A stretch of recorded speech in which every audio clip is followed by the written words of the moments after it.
এখন main line উঠতে হবে, কারণ এসটি লাইনটা না উঠলে এসটি লাইনটা হবে না। আমরা প্রায় সময় এসটি লাইনের কাজ করতে হয় বাধ্য হয়ে, যেটা আমাদের এই কোম্পানির ইনস্ট্রাকশন নেই, কিন্তু আমরা করতে হয়।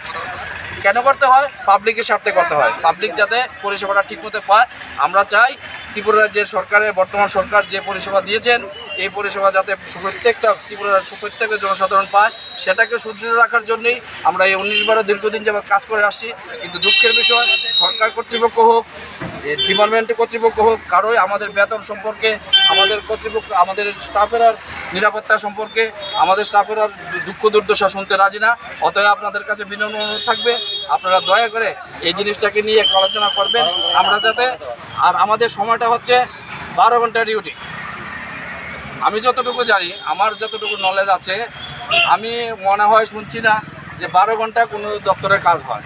তারপরেও করি আমরা সেটা মেনে নিয়েছি। কারণ মেনে নিয়েছি এই শর্তে, যেহেতু ডিপার্টমেন্টাল একটা সিস্টেম হয়েছে, সিস্টেমটাকে আমরা মেনে নিয়েছি। ঠিক আছে, আমরা করবো 12 ঘন্টা, কিন্তু 12 ঘন্টা ডিউটি করার পর এই সুপ্ত পরিসরে স্টাফ দিয়ে আমাদের কাজ হয় না। একটা ইলেকট্রিকের কাজ করতে গেলে মিনিমাম 5 জন লোক লাগে, সেই জায়গায় আমরা 3 জন লোক দিয়ে কাজ করতে পারি। একটা অ্যাক্সিডেন্ট যখন ঘটে, লোকটাকে আনার লোক থাকে না, পাবলিকের হেল্প নিতে হয়। পাবলিক তখন হেল্প করতে রাজি হয় না, কারণ পাবলিক আমাদের উপর খেপে থাকে, ওরা আমাদের উপর অসন্তুষ্ট হয়ে থাকে, ওদেরকে পরিষেবা আমরা দিতে পারছি না। মূলত দাবি কোনটা? এখন আমাদের মূলত দাবি হচ্ছে আমাদের বেতনটাকে বৃদ্ধি করতে হবে।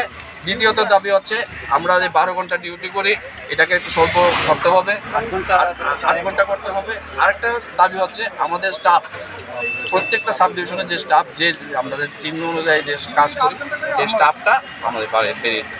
আপনারা কি হেল্পার না লাইনম্যান? এখানে হেল্পারও আছে, লাইনম্যানও আছে, যৌথভাবে আজকে আপনারা ইয়ে করছেন। এটা কি আগে কি জানানো হয়েছে এই দাবিগুলো আপনাদের?